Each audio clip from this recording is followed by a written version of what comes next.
பிரம்மாண்டமான தங்கமயிலில் 34ஆம் ஆண்டு விழா கொண்டாட்டம். சிறப்பு சலுகையாக நீங்கள் வாங்கும் தங்க நகை சேதாரத்தில் 50% வரை தள்ளுபடி. டிசம்பர் 26 இந்த நாளை யாருனாலையும் மறக்க முடியாது.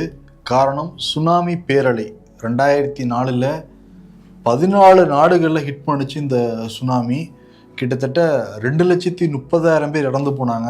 இந்தியாவில் ஒரு 6,700 பேர், தமிழ்நாட்டை பொறுத்த வரைக்கும் 2,758 பேர், கடலூரில் மட்டுமே 700 பேர் இறந்து போனாங்க. அந்த ஒரு சோகமான நாள் தான் இன்னைக்கு. கடலூர் உள்ளிட்ட அந்த கடலோர கிராமங்கள் எல்லாருமே கடல் தாய்கிட்ட போய் மரியாதை பண்ணிக்கிட்டு, இனிமேட்டு உன்னோட கோபத்தை காட்டாத தாயே அப்படின்லாம் அந்த வேண காட்சியெல்லாம் பார்க்குறப்ப ரொம்ப உருக்கமாக தான் இருந்துச்சு. இதனால் மீனவர்களும் கடலுக்கு போக மாட்டாங்க. ஆமாம், அந்த நாள் தான் இன்றைக்கி. அதே மாதிரி வேங்கை வயல், புதுக்கோட்டை மாவட்டம் வேங்கை வயலில் நடந்த அந்த கொடூரம், குடிக்கிற தண்ணியில் மலத்தை கலந்த விஷயம், அதில் இப்போ வரையும் ஒரு தீர்வு கிடைக்காம இருக்கு. யார் பண்ணாங்க என்னங்கிறது சிபிசிஐடி விசாரிக்கிறாங்க அப்படின்னு சொல்கிறாங்க. கூட்டணியில் இருக்கிற திருமா உள்ளிட்ட தலைவர்களே அதை சிபிஐக்கு மாற்றுங்கன்னு சொன்னால் கூட சிபிசிஐடி தான் விசாரிக்கும் அப்படின்னு சொல்லிட்டு இருக்காங்க. குற்றத்தில் பாதிக்கப்பட்ட மக்களையே குற்றவாளிகளாக மாற்ற சிபிசிஐடி பார்த்துட்டு இருந்தாங்க. ஸோ சமூக நீதி தான் எங்கள் பாதைன்னு சொல்கிற அரசால் இந்த ஒரு விஷயத்தில் எந்த ஒரு தீர்வையுமே எட்ட முடியாமல் ஒரு சூழல் தான் இருக்குது. அதே மாதிரி கீழ்வெண்மணி தஞ்சாவூர் மாவட்டத்தில் உள்ள இந்த கிராமம், அங்கே 1968 டிசம்பர் 25 இரவில் தலித் மக்கள் 40க்கும் மேற்பட்டோர் ஒரே வீட்டுக்குள்ளே வச்சு அந்த கிராமத்தையே எரித்து சூறையாடினாங்க. இதில் 40க்கும் மேற்பட்டவங்க உயிரிழந்தாங்க. அங்கே உள்ள ஜமீன்தாரர்களுக்கு எதிராக மார்க்சிஸ்ட் கம்யூனிஸ்ட் சங்கம் அமைச்சு விவசாய தொழிலாளிகளுக்கு கூலியை உயர்த்தி கொடுக்கணும்னு சொன்னாங்க. அது பிடிக்காமல் இப்படி ஒரு சம்பவம் நடந்தது. அதையும் மறந்துட முடியாது.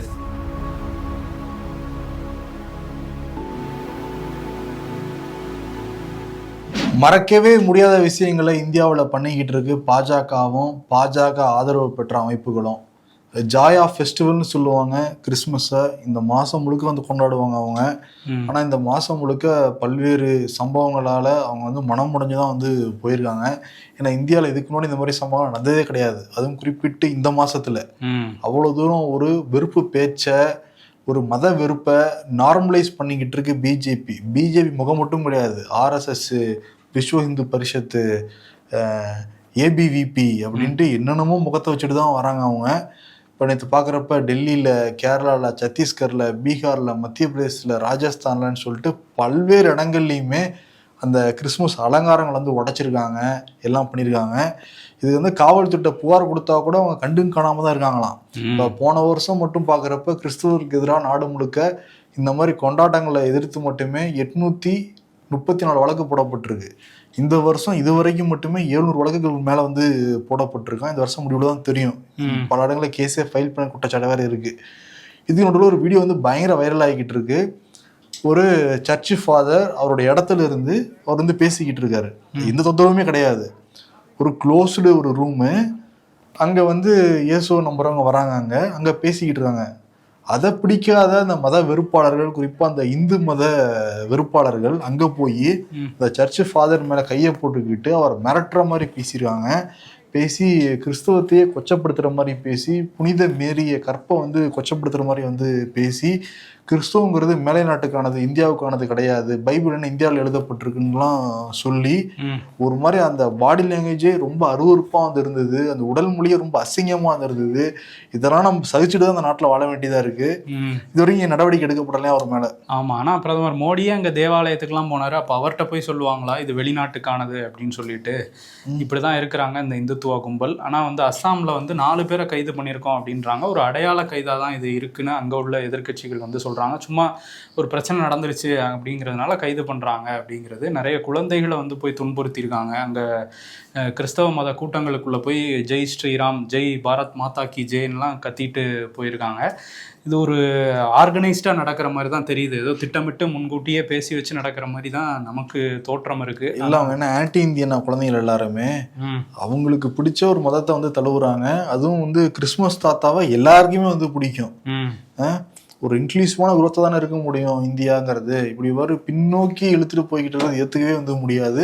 இந்த பிஜேபி தலைவர்கள் யாருமே கண்டிக்கலைங்கிறது தான் ரொம்ப வேதனையாக இருக்குது. ஆமாம், இதெல்லாம் கண்டிக்கலைங்கிறது ஒரு பக்கம் இருக்க, ஒரு பாலியல் குற்றவாளிக்கு வரவேற்பு கொடுத்து அவங்க பாராட்டி பேசிக்கிட்டு இருக்காங்க யூபியில். அந்த உன்னாவ் பாலியல் வழக்கில் கைதான பாஜக எம்எல்ஏ, அப்போ பாஜக எம்எல்ஏ இருந்தார் குல்தீப் சிங் செங்கார், அவருக்கு ஜாமீன் கொடுத்துருக்காங்க. அதை அங்கே உள்ள அமைச்சர், யூபியோட பாஜக அமைச்சர் தயா சங்கர் சிங், அவர் என்ன சொல்கிறாருன்னா, இந்த மாதிரி கரெக்டாக தான் பண்ணியிருக்காங்க நீதிமன்றம், ஆனால் ரொம்ப தாமதமாக ஜாமீன் கொடுத்துட்டாங்க அப்படின்னு ரொம்ப வருத்தம் வேறப்பட்டிருக்காரு. இதை வரவேற்கிறேன்னு சொல்லி அவருக்கு வரவேற்பும் தெரிவிச்சிருக்காரு, இந்த உத்தரவுக்கும் வரவேற்பு தெரிவிச்சிருக்காரு. ஸோ இப்படி தான் பாஜக தலைவர்கள் இருக்காங்க, அவங்களோட எண்ணமே இந்த மாதிரி தான் இருக்குது வட இந்தியாவில். இது இந்த யூபி பற்றி பேசும்போது அங்கே பிராமண எம்எல்ஏக்கள் கூட்டம் நடந்திருக்கான். உத்தரப்பிரதேசில் ஒரு பக்கம் சட்டசபை நடந்துகிட்டு இருக்கு. ஒரு 52 பிராமின் எம்எல்ஏக்கள் சந்தித்து ஒரு கூட்டம் நடத்தி பேசியிருக்காங்க. இதில் பிஜேபி எம்எல்ஏக்கள் மட்டும் இல்லாமல் வேறு சில கட்சிகளோட எம்எல்ஏக்களும் கலந்துக்கிட்டதாக சொல்கிறாங்க. என்னென்னா பங்கஜ் சௌத்ரி அப்படிங்கிறவரை இப்போ பிஜேபி தலைவராக பிஜேபி மேலிடம் நியமிச்சிருக்காங்க. அவர் பிராமணர் அல்லாத சமூகத்தை சேர்ந்தவர். ஸோ இவரை எப்படி நியமிக்கலாங்கிற மாதிரி தான் ஒரு பேச்சு நடந்ததாகவும் இந்த கூட்டத்தில் சொல்கிறாங்க. இந்த கூட்டத்தில் பங்கேற்றுக்கிட்டு இருக்காரு ரத்தன்கர் மிஸ்ரா அப்படிங்கிற எம்எல்ஏ. அவர் என்ன சொல்கிறாருன்னா, எங்கள் சமூகத்தை எப்படி முன்னேற்றலாம், இதை வச்சு பாரத மாதாக்கு எப்படி சேவை செய்யலாம் தான் நாங்கள் பேசணும், மற்ற சமூகங்களும் இது மாதிரி கூட்டம் போடலாம் எம்எல்ஏக்கள் அப்படின்னு ஒரு அறிவுரை வேற சொல்கிறாரு. இந்த கிறிஸ்மஸ் பண்டிகையில் பாஜக ஆதரவாட்கள் போய் அட்டகாசம் பண்ணியிருக்காங்கல்ல, பிஜேபி சைலண்ட் மோட் இருந்தால் கூட பிஜேபி எதிர்க்கிற கட்சிகள் தொடர்ந்து கண்டனம் தெரிவிச்சுட்டு இருக்காங்க. தமிழ்நாடு முதலமைச்சர் மு.க. ஸ்டாலின் மத நல்லிணக்கத்தை காக்கிற மக்கள் யாருமே இந்த மாதிரிலாம் விரும்ப மாட்டாங்க, பிஜேபி பொறுப்பேற்றதுக்கு பிறகு நாட்டில் 74% இந்த மாதிரி எதிர்ப்பு பேச்சுங்கிறது அதிகமாயிருக்கு, இனிமேட்டு நடக்கக்கூடாது அப்படின்னு சொல்லியிருக்காரு. வழக்கம் போல எடப்பாடி பழனிசாமி சைலண்ட் மோடு. இந்த நியூஸ்லாம் அவருக்கு தெரியுமா தெரியாதானே தெரியல. ஏதாவது சொல்லி தான் பார்க்கட்டுமேங்கிற மாதிரி தான் மேலேருந்து பேசிட்டுலாம் போயிருக்காங்களாம். சரி, அதனால தான் அமைதியாக இருக்கார் போல், அதை அப்புறம் பார்ப்போம். இன்னொரு விஷயம் என்னென்னா, சீமான் அவர் மத வெறி கும்பல் இப்படிலாம் பண்ணிகிட்டு இருக்காங்க, இந்துத்துவா கும்பல் வட இந்தியாவில். இதை பார்த்துட்டு ஏன் கள்ள மௌனம் சாதிப்பதேன்னு சொல்லிட்டு பிரதமர் மோடிக்கும் உள்துறை அமைச்சர் அமித்ஷாவுக்கும் கேள்வி கேட்டிருக்காரு. ரொம்ப காட்டமான ஒரு அறிக்கை தான் அதில் கொடுத்துருக்காரு சீமான். பக்கம் டிவிக்கே விஜய் எப்ப பேசியிருக்காரு, ஆனா விஜய் கட்சியை சேர்ந்த அருண்ராஜ் சொல்றாரு, இது தேச நலனுக்கும் ஒற்றுமைக்குமே ஒரு ஆபத்தான போக்கா போய்கிட்டு இருக்கு, சவால் விடுற வகையில் இருக்கு, இந்தியாவில் இனிமேட்டு இந்த மாதிரி நடக்கக்கூடாதுங்கிறத அறிவுறுத்தி இருக்காரு. எப்பயுமே இந்த மாதிரி சம்பவம் நடந்துச்சுன்னா ராமதாஸ் ஒரு பெரிய அறிக்கையா வரும், டீட்டெயில்டா இருக்கும். இப்போ மகன் என்ன பண்றாருங்கிறதே பைனாகுலர் வச்சு பார்த்துக்கிட்டு இருக்கிறதுனால இதெல்லாம் ஃபோக்கஸ் பண்ற மாதிரி தெரியல அவரு. இப்போ மகனுக்கு எச்சரிக்கை கொடுத்துருக்காரு, கட்சியோடைய பெயரோ இல்லை கட்சியில் இந்த பாமக தலைவர்னு போட்டுக்கிறதோ சின்னத்தையோ கொடியோ பயன்படுத்தினார் அப்படின்னா நடவடிக்கை எடுப்பேன், நீதிமன்ற உத்தரவு இருக்கு, நீதிமன்ற அவமதிப்பு வழக்கு நான் போடுவேன், என்னுடைய கடைசி எச்சரிக்கை அப்படின்னு இருக்காரு. எச்சரிக்கைன்னு இருக்காரு. இவர் நீதிமன்றத்துக்கு போவேன் இருக்காருல்ல ராமதாஸ். அன்புமணி என்ன பண்ணிருக்காருன்னா, போலீஸ் ஸ்டேஷனுக்கே அவங்க ஆட்களை அனுப்பிச்சு விட்டுருக்காரு. ஜெயில போடுங்க சார் எங்க டாடியன்டா. அதான் சேலத்துல போயிட்டு 29ஆம் தேதி பொதுக்குழுக்கு நீங்க அனுமதி கொடுக்க கூடாது அப்படின்னு சொல்லியிருக்காரு.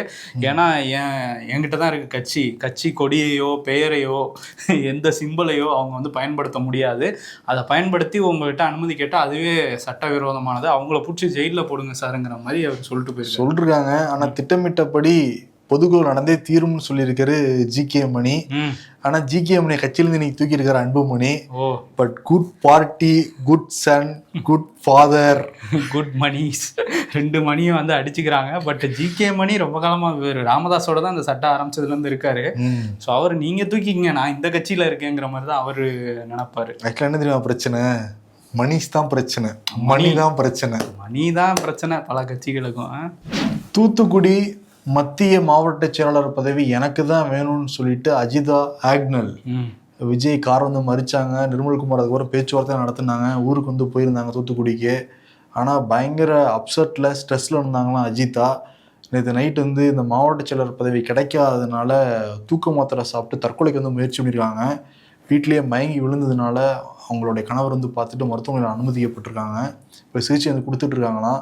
அஜித்தாவுடைய ஆதரவாளர் என்ன சொல்கிறாங்கன்னா, அவங்க சின்ன வயசுலேருந்து விஜயோட தீவிர ரசிகையாக இருந்தாங்க, அந்த விஜய் மக்கள் மன்றத்தில் பல பேர் உதவி பண்ணியிருக்காங்க. அவங்க ஒரு ஆசிரியராக இருந்தால் கூட மாணவர்களுக்கு விஜய் பேர் உதவி பண்ணுறது, கண் சிகிச்சை முகாம் நடத்துறது, மருத்துவ முகாம் நடத்துறது, அவ்வளோ நலத்திட்டங்களையும் பண்ணி வச்சுருந்தாங்க.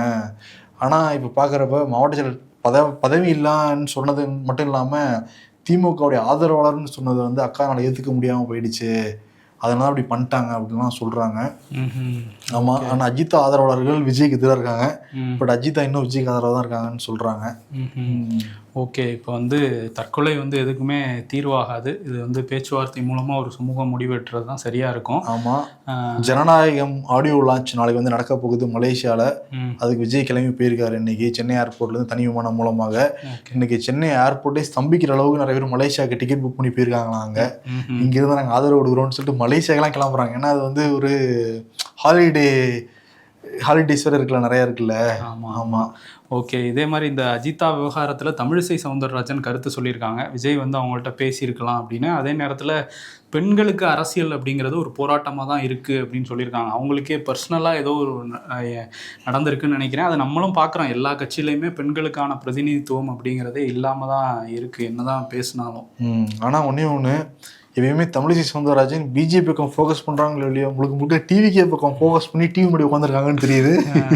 விஜய்க்கு ஒரு அட்வைஸ், அஜிதா கிட்ட பேசியிருக்கணும் அப்படி ஃபுல்லாக ஃபாலோ பண்ணி ப்ரெஸ் மீட் கொடுத்துக்கிட்டு இருக்காங்க. ஆமாம், எலெக்ஷன் வந்துட்டா போதும் சின்ராச கையில் பிடிக்க முடியாதுங்கிற மாதிரி அடுத்து பிஜேபி தலைவர்கள் தமிழ்நாட்டுக்கு படையெடுத்து வர போகிறாங்களாம். மார்கழி மாசம் முடிஞ்சு தை பிறக்கட்டும், தை மாசத்துல காலடி வச்சாதான் நல்ல காலம் பிறக்கும்னு நம்புவாங்க அவங்க. இப்படிதானே போன எலெக்ஷனுக்கும் தை மாசத்துல கால் வச்சிருப்பாங்க. ஆமா, இப்ப என்னன்னா பல பிளான்ஸ் இருக்காங்க, பல ஈவெண்ட்ஸ் நடத்த திட்டமிட்டு இருக்காங்களாம். பிரதமர் மோடி வந்து பொங்கல் வைக்கிறாராம், ஜல்லிக்கட்டு எதுவும் கால் அடக்குறாரா? அதுக்கு வாய்ப்பு இல்லை. அமித்ஷா வர போறாராம். அதே மாதிரி பிஜேபி முதல்வர் வந்து வர போறாங்களாம். ஒவ்வொரு தொகுதியிலையும் ஃபோக்கஸ் பண்ணி நம்ம அடிக்கணும் அப்படின்ட்டு இருக்காங்க. கோயம்புத்தூருக்கு யோகி ஆதித்யநாத் கூட்டு ஒரு பிளான்லாம் இப்பவே வந்து இருக்கான். அப்ப அங்கேயே கஷ்டம்தான் போல. ஆமா, இப்ப என்னன்னா இந்த பியூஷ்கள் வந்துட்டு போனாப்புல இல்ல, வரத்துக்கு முன்னாடி அமலாக்கத்துறை லைட்டா மிரட்டி பார்த்துருக்காங்களாம். ஏடிஎம்கே ஆட்சியில் நடந்த அந்த எல்இடி ஊழல்லாம் எடுத்திருக்காங்க. எடுத்துட்டு வந்து எடப்பாடிக்கு ரொம்ப நெருக்கமானவர் தான் வேலுமணி, அவருடைய பேர் தான் அதில் வந்து லிங்க் ஆகுது. அதெல்லாம் பண்ணிக்கிட்டு தான் வந்திருக்காரு பியூஷ் கோயல். அப்போட எடப்பாடி பழனிசாமி இதுக்கெல்லாம் அசரவே கிடையாதான். 70 தொகுதிக்கான அந்த கொடுத்துருக்காங்க. இந்த தொகுதியில் நாங்கள் நிற்க ஆசைப்படுறோம், 70 கொடுப்பீங்களான்னா கேட்டுருக்காங்களாம். ஆசைப்படலாம், நாங்கள் கொடுக்க முடியாது அப்படின்ட்டு இருப்பாரு. அவர் வந்து 20-25ங்கிற ரேஞ்சில் அவர் வந்து போயிட்டு இருக்கிறதா சொல்றாங்க. பட் எங்களுடைய நிலைப்பாடுங்கிறது, எங்களோட ட்ரீட்மெண்ட்டுங்கிறது வேற மாதிரி இருக்குங்கிற மாதிரி சொல்லியிருக்காராம் பியூஷ் கோயல். ஏன்னா முன்ன மாதிரி நாங்கள் கிடையாது, பல மாநிலங்களையும் நாங்கள் ஆட்சியில் இருக்கோம், மத்தியில் நாங்கள் ஆட்சியில் இருக்கோம்.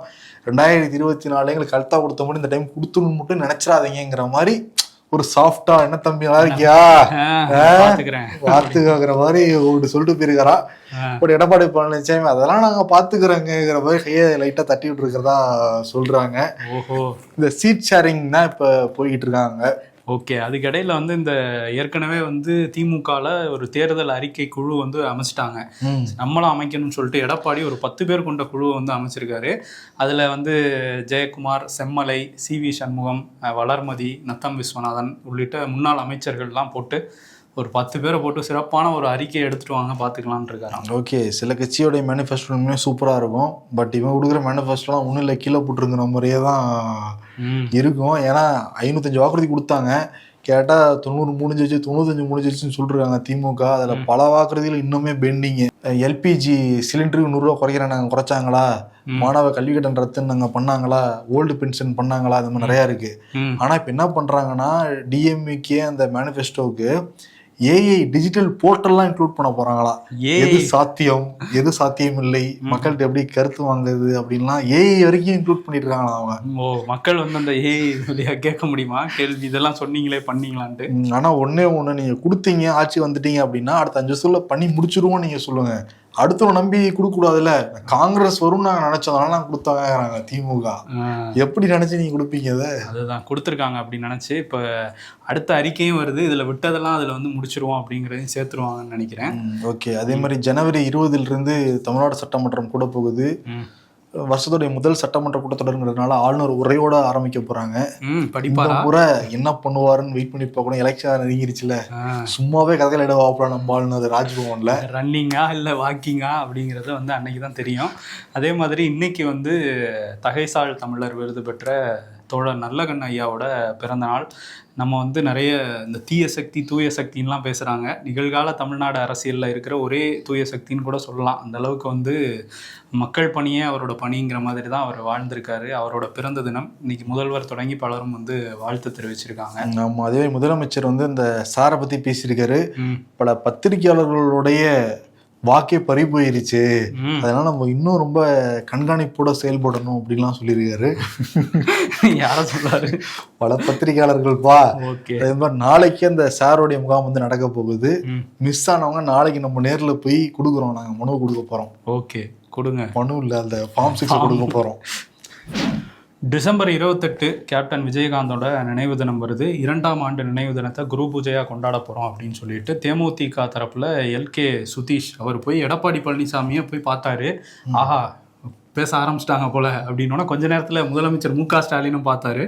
ஓகே, கன்ஃபார்ம் பண்ணிட்டாங்க, 2 பக்கமும் இப்போ வெளிப்படையாகவே பேசுகிறாங்க போல அப்படிங்கிற மாதிரி. ஆனால் என்னன்னா, இந்த குரு பூஜைக்கு வந்து அழைப்பு கொடுக்க தான் நான் வந்தேன் அப்படிங்கிறத சுதீஷ் வந்து தெளிவுபடுத்தியிருக்காரு. இங்கே மட்டும் இல்லை, எல்லா கட்சிக்கும் கொடுக்க போகிறோம் தலைவர்களை சந்திச்சு அப்படின்னும் சொல்லியிருக்காரு. ஆக்சுவலி சந்தோஷப்படணும். ஏன்னா போன முறை என்ன நடந்துச்சு அப்படின்னா, எல்கே சுதீஷ் எடப்பாடி பார்க்க போனாங்கன்னா பிரேமலதா ஸ்டாலினை பார்க்க வருவாங்க. இப்போ அட் அ டைம்ல போய்கிட்டு இருந்தாங்க அவங்க. இப்போ வந்து கொஞ்சம் டெவலப் ஆயிட்டாங்க போல நினைச்சா, இல்லை அழைப்பு கொடுக்க தான் வந்திருக்கோம் அப்படின்ட்டு இருக்காங்க. சரி, கூட்டணி பற்றிய அறிவிப்பை நான் ஜனவரி மாதம் தான் வெளியிடுவேன்னு 6 மாசமா சொல்லிட்டு இருக்காங்க பிரேமலதா அன்னியார். இப்போ ஜனவரி 9 நெருங்க போகுது, இதுவரைக்கும் கூட்டணி பத்தி முடிவாகலையாம். ஆமா, அதுதான் ஆகலை. பேசி பார்ப்போம், இந்த குரு பூஜையை வச்சு ஏதாவது பேசி பார்ப்போம்னா அழைப்புலாம் கொடுத்துருக்காங்க போல. சரி, கடலூர் அறிவிப்பு வருமா, பொறுத்திருந்து பார்க்கலாம். மும்பையில் சத்ரபதி சிவாஜி ஏர்போர்ட் அது ஒன்று இருக்குது. அது பத்தாதுன்னு சொல்லிட்டு நவி மும்பையில் கட்டணும்னு சொல்லிட்டு ஒரு ஏர்போர்ட் உருவாக்கணும்னு 1997 சொல்லிட்டு இருந்தாங்க. இப்போ 28 ஆண்டுகள் கழித்து அந்த நவி மும்பை ஏர்போர்ட் வந்து இப்போ செயல்பாட்டுக்கு வந்திருக்கு. பட்டு இதை வந்து ஒரு அங்கே போகிற பயணிகள்லாம் வந்து ரொம்ப வசதியாக இருக்குது அப்படின்லாம் பேசுகிற மாதிரியான வீடியோக்கள்லாம் பார்க்க முடியுது. இதுக்கு பின்னாடி பெரிய கண்ணீர் கதைகளும் இருக்குது. நிறைய பேர் அங்கேருந்து ஆயிரக்கணக்கானவங்களை வெளியேற்றிருக்காங்க, நிறைய நிலங்களை வந்து அழிச்சிருக்காங்க. இந்த மாதிரியான விஷயங்களும் இருக்குது. பட் இப்போ அது செயல்பாட்டுக்கு வந்துருச்சு. வளர்ச்சின்னு இருந்தால் சில பேர் அவதி தான் உள்ளாவாங்கன்னு சொல்லுவாங்க அரசியல்வாதிகள். சரி, இன்னொரு பக்கம் என்னன்னா, இன்னொரு அவதி ரயில் கட்டண உயர்வு. அப்படின்னா ஒரு பெரிய பாதிப்பு கிடையாது. 215 கிலோமீட்டருக்கு மேலே போகுதுல ரயில், அதுக்கு மட்டும் தான் உயர்த்திருக்காங்க. குறைஞ்சது 5 ரூபால இருந்து அதிகபட்சமாக 45 ரூபா. ஒரு கிலோமீட்டருக்கு 2 பைசா உயர்த்திருக்காங்களாம் ரயில்வே துறை. இதனால ஆண்டுக்கு 600 கோடி வருவாய் வருமா. 600 கோடிக்காக என்னென்ன பண்றாங்க பாருங்க. ஏற்கனவே ரயில்வே துறை அமைச்சர் சொல்லியிருந்தாரு, இந்த சீனியர் சிட்டிசனுக்கு சலுகைலாம் கேன்சல் பண்ணாங்களே, அதனால மட்டுமே அரசாங்கத்துக்கு 2903 கோடி வந்து கிடைச்சிருக்கான். அதை வச்சு என்ன பண்றாங்கன்னு தெரியல. ரயில்வே துறையை மேம்படுத்துற மாதிரியே தெரியலையே. அதான் அவங்க சீனியர் சிட்டிசன் வயிற்றுல அடிச்சு அதை காசு வாங்கி என்ன பண்ண போறீங்க, யார் கொடுக்க போறீங்க? வந்தே பாரத் தொடங்கி வைக்கிறது தெரியுது, அதுலயுமே பல பிரச்சனைகள் இருக்குது. இந்தியாவில் இந்த பெட்ரோலியத்துறை அமைச்சகம் அவங்க என்ன சொல்கிறாங்கன்னா, 1,266 பெட்ரோல் ஸ்டேஷன்ஸ் வந்து இந்தியாவில் இருக்குது. நம்ம 1,00,000 கடந்துட்டோம் அப்படின்னு சொல்லியிருக்காங்க. அமெரிக்காவில் 1,90,000 மேலே இந்த ஃபியூவல் ஸ்டேஷன்ஸ் இருக்குது. அதே மாதிரி சைனாலையும் 1,15,000 இருக்குது. நம்ம 3ஆவது இடத்துக்கு வந்துட்டோங்கிற மாதிரி மத்திய அரசு தரப்புலேருந்து சொல்கிறாங்க. ஓகே, பட் விலையை குறைப்பை பற்றி பேசலை. அதுக்கு வாய்ப்பே இல்லைப்பா. 2014 ஒரு பிப்பா அந்த கச்சா எண்ணெய்ங்கிறது $120 தாண்டி போயிட்டு இருந்தது. இப்போலாம் ஆவரேஜாக பார்க்குறப்ப $70 தான் இருக்கு. நினைச்சா கம்மி பண்ணலாம், ஆனால் கம்மி பண்ணுறாங்களா மாட்டேங்கிறாங்க. அப்போனா 60 ரூபா தான் இருந்துச்சு, 55 ரூபா தான் இருந்துச்சு. இப்போ சாலிடாக ரவுண்டாக 100 பண்ணி வச்சிருக்காங்க. அவங்க 60 ரூபா இருந்தப்பயே கொதிச்சாரு பிரதமர் மோடி. இப்போ வந்து 100 ரூபா தானே அங்கே அப்படிங்கிற மாதிரி தான். அதான் 1,00,000 பெட்ரோல் பங்க் கட்டி விட்டுருக்கோம்ல, பெட்ரோல் அடிச்சு ஜாலியாக போகாரு அவரு. இன்னொரு பக்கம் என்னன்னா, ஒடிசாவில் அந்த மாவோயிஸ்டுகள் தொல்லை இருந்துகிட்டே இருந்தது. நேற்று இராணுவத்துக்கும் மாவோயிஸ்ட்டுக்கும் துப்பாக்கி சூடு நடந்து 6 தீவிரவாதிகள் சுட்டுக் கொண்டுட்டதா மத்திய அரசு வந்து சொல்கிறாங்க. இது ஒரு மிகப்பெரிய வெற்றின்னு அமித்ஷா வந்து பேசிக்கிட்டு இருக்காரு. குறிப்பாக சொல்லணும்னா, மாவோயிஸ்டுடைய தலைவர்னு சொல்லப்படுற அந்த கணேஷ் உயிக், அவருக்கு 1 கோடி ரூபா யாராவது பிடிச்சி கொடுத்தாங்கன்னா சன்மானம்னா கூட அறிவிச்சிருந்தாங்க. அவருமே சுட்டுக் கொல்லப்பட்டிருக்காரு. 2 பெண்களும் சுட்டுக் கொல்லப்பட்டிருக்காங்க. ஓகே. இன்னொரு பக்கம் வந்து இந்த சீனா இந்தியா உறவு பற்றி அமெரிக்காவோட பென்டகன் வந்து ஒரு அறிக்கையெல்லாம் தாக்கல் பண்ணியிருந்தாங்க. அதில் வந்து என்ன சொல்லியிருக்காங்கன்னா, அந்த லைன் ஆஃப் ஆக்சுவல் கண்ட்ரோல் அப்படிங்கிறது எல்லைக்கோடு, அதில் ஒரு பதற்றமான சூழல் வந்து நிலவுச்சு. அந்த பதற்றத்தை தணிச்சிட்டு அதன் மூலமாக சீனா சில ஆதாயங்களை அடைஞ்சிக்கிட்டு இருக்காங்க இந்தியா கிட்ட அப்படிங்கிற மாதிரி சொல்லியிருக்காங்க. இந்தியாவோட ஒரு மோதல் போக்கு இருந்தாலும் இப்போ கொஞ்சம் 2 பேர் உறவும் மேம்பட தொடங்குது. இப்போ சீனா வந்து என்ன நினைக்கிறாங்கன்னா, அமெரிக்காவோட ரொம்ப க்ளோஸாக இருக்காங்க இந்தியா, அதை கெடுத்து விடணும்னு நினைக்கிறாங்க அப்படிங்கிற மாதிரிலாம் அந்த அறிக்கையில் நிறைய விஷயங்கள் இந்தியா சீனா உறவு பற்றி சொல்லியிருந்தாங்க. இப்போ சைனாலேருந்து ஒரு ரிப்ளை வந்திருக்கு. என்னென்னா, காலங்காலமாக கட்டுக்கதை தான் கட்டுவாங்க, அதைத்தான் இதுலேயும் கட்டியிருக்காங்கன்னு சொல்லி கடுமையான கண்டனத்தையும் அமெரிக்காவுக்கு பதிவு பண்ணியிருக்காங்க. அவங்களும் கட்டுக்கதை கட்டுவாங்க, அருணாச்சல் பிரதேசம் அவங்களோடது அப்படின்னு. ஆமாம். இன்னொரு விஷயம் என்னென்னா, வங்கதேசம் அங்கே பிரச்சனை தொடர்ந்து நடந்துகிட்டு இருக்கு. சிறுபான்மையினர்களான இந்துக்கள் வந்து தாக்கப்பட்டு இருக்காங்க. வங்கதேச அரசு வேடிக்கை தான் பார்த்துட்ருக்கு. இதில் புதுசாக வந்து ஒரு விஷயம் நடந்திருக்கு. அங்கே வந்து ஷேக் ஹசீனா வந்து பிரதமராக இருந்தாங்கல்ல, அப்போ வந்து கலிதா ஜியா அவங்க தான் முன்னாள் பிரதமர். 2 பேருக்கும் ஒரு டஃப் ஃபைட்டு தான் இருக்கும் களத்தில். அவரோட மகன் கலிதா ஜியாவோட மகன் தாரிக் ரஹ்மான் நிறைய பண மோசடி வழக்கு, அதே மாதிரி ஷேக் ஹசீனாவை கொலை செய்ய முயற்சி செஞ்சாருன்னு நிறைய வழக்குகள் போட்டோன்னா லண்டனுக்கு தப்பிச்சு போனார் 2008. இப்போ 17 ஆண்டுகள் கழித்து அங்கே தேர்தல் நடக்க போகுது பிப்ரவரியில். ஸோ இங்கே கிளம்பி வந்திருக்காரு. அவர் கூட ஒரு கண்டஸ்டண்ட்டாக இருப்பாருன்னு சொல்கிறாங்க, பிரதமர் வேட்பாளராக இருப்பாருன்னுலாம் சொல்கிறாங்க. இப்போ வந்தவர் என்ன பேசியிருக்காருன்னா, வங்கதேச மண் அப்படிங்கிறது பௌத்தர்கள், கிறிஸ்தவர்கள், இஸ்லாமியர்கள், இந்துக்கள் எல்லாருக்குமான மண் அப்படின்னு சொல்லி பேசியிருக்காரு. பட் நடவடிக்கையில் இவங்கெல்லாம் செயல்படுவாங்களா அப்படிங்கிறது தான் தெரியல. ராபிடோ ஃபேர் 122 ரூபா, ரவுண்டாக 150 கொடுப்பா. இது எப்படின்னு ரவுண்ட் ஆகும்? சந்தோஷத்துக்கு காசு முக்கியம் இல்லை அப்படின்னு சொல்கிறவங்களாம் நிறைய காசு வச்சுருப்பானுங்க. எதையும் மண்டையில் ஏற்றிக்காத, இங்கே காசு தான் எல்லாமே. கிறிஸ்மஸ் லீவில் என்ன பண்ணுவீங்க? நியூ இயர் லீவுக்கு வெயிட் பண்ணுவேன். அப்போ நியூ இயர் லீவில்? பொங்கல் லீவுக்கு வெயிட் பண்ணுவேன். அப்போ பொங்கல் லீவில் அடுத்து ஒன்றும் வராதே, அடுத்து தீபாவளி லீவு தான் வரும் டைரக்டா. நாள் கிழமை கைபேசியில் பார்க்க ஆரம்பித்த பிறகு கேலண்டர் மாட்ட சுவற்றில் இருப்பதே தேவையில்லாத ஆணிதான். அரசியல்ல இதெல்லாம் சாதாரணமாப்பா. எடப்பாடி பழனிசாமிக்கும் மோடிக்கும் கொடுத்துடலாம். அந்த கூட்டணி பேச்சுவார்த்தை ஆரம்பிச்சுட்டாங்க. முதற்கட்டம் எப்பயுமே தோல்வியில தான் முடியும்னு வச்சுக்கோங்க. வெளியில சொல்லிக்க மாட்டாங்கன்னா, என்ன நம்ம இவ்வளவு கேட்கறோம் அவ்வளவுதான் கொடுக்குறேன்னு சொல்றாங்க அப்படின்ற மாதிரி போகும். அது பொன்னாடைய போட்டு எல்லாம் நடந்த மாதிரி பூங்கொத்தெல்லாம் கொடுத்துப்பாங்க. நம்ம வெளியில சொல்ல மாட்டாங்க. ஆனா அங்க சம்திங் நடந்ததா வந்து தகவல்லாம் வெளியாகிக்கிட்டு இருக்கு, அசிஞ்சிக்கிட்டு இருக்கு. அதனால சம்திங் விருதே வந்து கொடுத்தாலும் எடப்பாடிக்கும் மோடிக்கும். பியூஷ் கோயல் அவருடைய பாஸ் தானப்பா மோடி. ஓகே, எடப்பாடியோட பாஸ் யாரு? எடப்பாடியேவா? ஓகே நன்றி. தமிழக மக்களின் பேராதரவை பெற்ற தங்கமயில் 34ஆம் ஆண்டு விழாவை கொண்டாடுகிறது. சிறப்பு விழா சலுகையாக செயின், வளையல், மாலை, நெக்லஸ் நகைகளின் சேதாரத்தில் 50% வரை தள்ளுபடி. தங்கம் வாங்க தங்கமயிலுக்கு வாங்க.